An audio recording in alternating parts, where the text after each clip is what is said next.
ಹಡಕೆ Siddaramaiah entry ಕೊಡ್ತಾ ಇದ್ದ ಹಾಗೇನೆ ಆನಂದ್ ಸಿಂಗ್ಗೆ ಬಿಗ್ ಶಾಕ್ ಕೊಟ್ಟಿದ್ದಾರೆ. ಆನಂದ್ ಸಿಂಗ್ ಪರಮಾಪ್ತರು ಕಾಂಗ್ರೆಸ್ ಸೇರೋದಕ್ಕೆ ಸಜ್ಜಾಗಿದ್ದಾರೆ. ಆನಂದ್ ಸಿಂಗ್ ಸಹೋದರ ದೀಪಕ್ ಸಿಂಗ್ ಕಾಂಗ್ರೆಸ್ನತ್ತ ಮುಖ ಮಾಡ್ತಾ ಇದ್ದಾರೆ. ಸಿದ್ದರಾಮಯ್ಯ ಸಮ್ಮುಖದಲ್ಲಿ ಇವತ್ತು ಕಾಂಗ್ರೆಸ್ ಸೇರ್ಪಡೆ ಆಗ್ತಾರೆ ಅನ್ನೋ ಸುದ್ದಿ ಕೇಳಿಬಂದಿದೆ. ಜೊತೆಗೆ ಬಳ್ಳಾರಿಯ ಹಲವು ಬಿಜೆಪಿ ಮುಖಂಡರು ಕೂಡ ಕಾಂಗ್ರೆಸ್ನತ್ತ ಮುಖ ಮಾಡ್ತಾ ಇದ್ದಾರಂತೆ.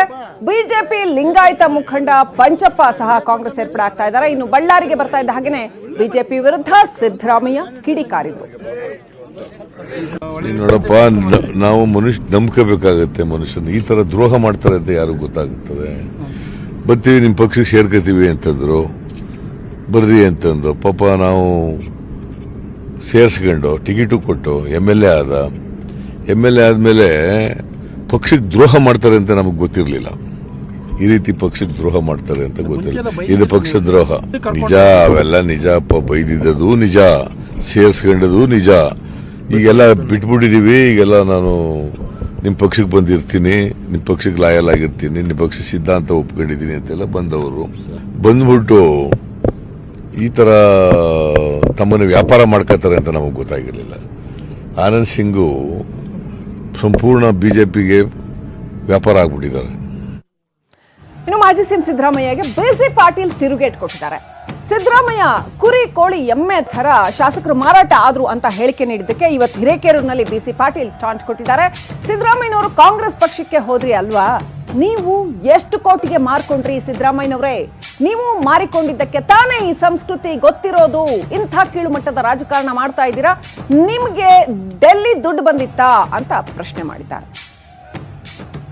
ಅವರು ಭಾಷಣದಲ್ಲಿ ಪೊಲೀಸ್ ಬುದ್ಧಿ ಉಪಯೋಗಿಸಿದ ಬಿಸಿ ಪಾಟೀಲ್ ಲಂಚ ತಗೊಂಡಿದ್ದ ಅಂತ ಪೊಲೀಸ್ ಬುದ್ಧಿ ಉಪಯೋಗಿಸ್ತಾನೆ ಅಂತ ಹೇಳಿದ್ದಾರೆ. ಒಂದು ತಾಸು ಪೊಲೀಸರು ಮೌನ ಆದರೆ ರಾಜ್ಯದಲ್ಲಿ ರಾಷ್ಟ್ರದಲ್ಲಿ ಅಲ್ಲೋಲ ಕಲ್ಲೋಲ ಆಗಿ ಹೋಗ್ತದೆ. ಅಂಥ ಪೊಲೀಸ್ ಇಲಾಖೆಯನ್ನು ಅವಮಾನಿಸೋ ರೀತಿಯಲ್ಲಿ ನೀವು ಮಾತಾಡಿದ್ದು ಅಕ್ಷಮ್ಯ. ನೀವು ಪೊಲೀಸ್ ಇಲಾಖೆಯನ್ನು ಕ್ಷಮೆ ಕೇಳಬೇಕು. 5 ವರ್ಷ ಮುಖ್ಯಮಂತ್ರಿ ಆಗಿದ್ರಲ್ಲ, 5 ವರ್ಷ ಮುಖ್ಯಮಂತ್ರಿ ಆಗಿದ್ದಂಥ ಸಂದರ್ಭದಲ್ಲಿ ಆ ಕೆಂಪಯ್ಯ ಕಲೆಕ್ಷನ್ ಕಮಿಟಿ ಅಂತ ಒಂದು ಕಮಿಟಿ ಮಾಡ್ಕೊಂಡಿದ್ರು. ಅವರು ಕೆಂಪಯ್ಯನವ್ರನ್ನ ಇಟ್ಕೊಂಡು, ಅವರೇ ಗೃಹ ಮಂತ್ರಿಗಳಿದ್ದಂಗೆ ಹೋಮ್ ಮಿನಿಸ್ಟರ್ಸ್ ದಾಮಕಾವಸ್ಥೆ ಇದ್ದರು. ಅವ್ರನ್ನ ಇಟ್ಕೊಂಡು ಅವ್ರ ಮೂಲಕ, ಜಾರ್ಜ್ ಮೂಲಕ, ಮಾದೇವಪ್ಪನ ಮೂಲಕ ಎಷ್ಟು ಹಣವನ್ನು ಲೂಟಿ ಮಾಡಿದ್ದಾರೆ ಸಿದ್ದರಾಮಯ್ಯನವರು. ಅದನ್ನು ತನಿಖೆ ಮಾಡಿದರೆ ಅಥವಾ ಕೆಂಪಯ್ಯನವ್ರನ್ನ ಮತ್ತು ಜಾರ್ಜ್ ಅವ್ರನ್ನ, ಮಾದೇವಪ್ಪನ ಮಂಪರು ಪರೀಕ್ಷೆಗೆ ಒಳಪಡಿಸಿದ್ರೆ ಗೊತ್ತಾಗುತ್ತೆ ಸಿದ್ದರಾಮಯ್ಯನ ಹುಂಡಿಯಲ್ಲಿ ಎಷ್ಟು ಹಣ ಇದೆ ಅವ್ರದ್ದು. ಸಿದ್ದರಾಮಯ್ಯನವ್ರದ್ದು ಸತ್ಯ ಹರಿಶ್ಚಂದ್ರನ ಶ್ರೀರಾಮಚಂದ್ರನ? ಮೊನ್ನೆ ವಿರೋಧ ಪಕ್ಷ ಈಗ ಹತಾಶರಾಗ್ಬಿಟ್ಟಿದ್ದಾರೆ. ಪಾಪ ಸೋಲ್ತೀವಿ ಅಂತ ಗೊತ್ತಾಗ್ಬಿಟ್ಟದೆ. ಇಲ್ಲಿ ಹೋಗ್ಬಿಟ್ಟು ತಮ್ಮನ್ನು ಮಾರಾಟ ಮಾಡ್ಕೊಂಡಿರ್ತಕ್ಕಂಥ ವ್ಯಕ್ತಿಗಳಿಗೆ ಏನ್ ಕಿಮ್ಮತ್ ಇದೆ ರೀ ಅವರಿಗೆ? ಅವ್ರ ಮಾತುಗಳಿಗೆ ಏನ್ ಬೆಲೆ ಇದೆ ರೀ? ಯಾಕಂದ್ರೆ ಇವನು ಪೊಲೀಸ್, ಕೆಂಪಯ್ಯ ಪೊಲೀಸ್ ನಲ್ಲಿ ಇದ್ದವರು, IG ಆಗಿದ್ದವರು.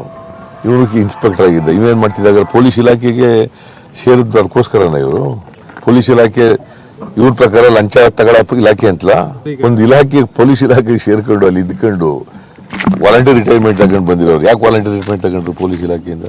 ಅದಕ್ಕೆಲ್ಲ ಕಾರಣ ಹುಡುಕ್ಬೇಕಾಗುತ್ತೆ. ನಾನು ಅವ್ರ ಬಗ್ಗೆ ಹತಾಶರಾಗಿ ಮಾತಾಡ್ತಾರೆ. ಅವ್ರ ಬಗ್ಗೆ ಅನರ್ಹ ಶಾಸಕರ ವಿಚಾರಕ್ಕೆ ಸಿದ್ದರಾಮಯ್ಯ ವಿರುದ್ಧ ಸಿಎಂ ಯಡಿಯೂರಪ್ಪ ವಾಗ್ದಾಳಿ ನಡೆಸಿದ್ದಾರೆ. ಅನರ್ಹ ಶಾಸಕರಿಗೆ ಹಣ ಕೊಟ್ಟು ಖರೀದಿ ಮಾಡಿದ್ದು ಅಂತ ಹೇಳಿದ್ರೆ ಸುಮ್ಮನಿರೋದಿಲ್ಲ, ಸಿದ್ದರಾಮಯ್ಯ ಮೇಲೆ ಮಾನನಷ್ಟ ಪ್ರಕರಣ ಹಾಕ್ತೀವಿ, ಹುಷಾರ್ ಅಂತ BSY ಕಿಡಿಕಾರಿದ್ದಾರೆ. ಯಲ್ಲಾಪುರದಲ್ಲಿ ಹೆಬ್ಬಾರ್ ಪರ ಪ್ರಚಾರದ ವೇಳೆ ಸಿದ್ದರಾಮಯ್ಯ ವಿರುದ್ಧ BSY ಕೆಂಡಾಮಂಡಲರಾದ್ರು. ದಾಖಲೆ ಇಲ್ಲದೆ ಸಿದ್ದರಾಮಯ್ಯ ಅನರ್ಹ ಶಾಸಕರ ಖರೀದಿ ಅಂದ್ರೆ ಸುಮ್ಮನಿರಲ್ಲ, 17 ಶಾಸಕರ ವಿರುದ್ಧ ಆರೋಪ ಮಾಡ್ತಾ ಇರೋದು ಖಂಡನೀಯ ಅಂತ ಮಾನನಷ್ಟ ಮೊಕದ್ದಮೆ ಹೂಡ್ತೀವಿ ಅಂತ ಎಚ್ಚರಿಕೆ ನೀಡಿದ್ದಾರೆ. 17 ಜನ ರಾಜೀನಾಮೆ ಕೊಡಿಸಿ ಕುದುರೆ ವ್ಯಾಪಾರ ಮಾಡಿ ಕೊಂಡುಕೊಂಡು ಅವ್ರನ್ನ ಈಗ 15 ಕಡೆ ಚುನಾವಣೆ ನಡೀತಾರೆ. 8 ಗೆದ್ರೆ ಮಾತ್ರ 116 ಆಗೋದಲ್ವಾ? 113. JDS is not going to support them. ಮಾತಾಡಿಲ್ಲ, ನಂಗೆ ಗೊತ್ತಿದೆ. ನಮ್ಮ ಪಕ್ಷದ ಕಡೆಯಿಂದ ಈ ಥರ ಹಗುರವಾದ ಮಾತನಾಡಿ ಬೇಜವಾಬ್ದಾರಿ ಮಾತನಾಡ್ತಿರುವಂಥ ಕುಮಾರಸ್ವಾಮಿ ಆಗಲಿ, ಸಿದ್ದರಾಮಯ್ಯನ ಬಗ್ಗೆ ಆಗಲಿ, ನಾನು ತಕ್ಷಣ ಡೆಫಮೇಷನ್ ಕೇಸ್ ಆಗಿ ಕೋರ್ಟ್ಗೆ ನಮ್ಮ ಪಕ್ಷದ ಕಡೆಯಿಂದ ಕೇಸ್ಗಳನ್ನು ಹಾಕೋದನ್ನು ಪ್ರಾರಂಭ ಮಾಡ್ತೇವೆ. ಇಂಥ ಹಗುರವಾದ ಮಾತನಾಡೋದಕ್ಕೆ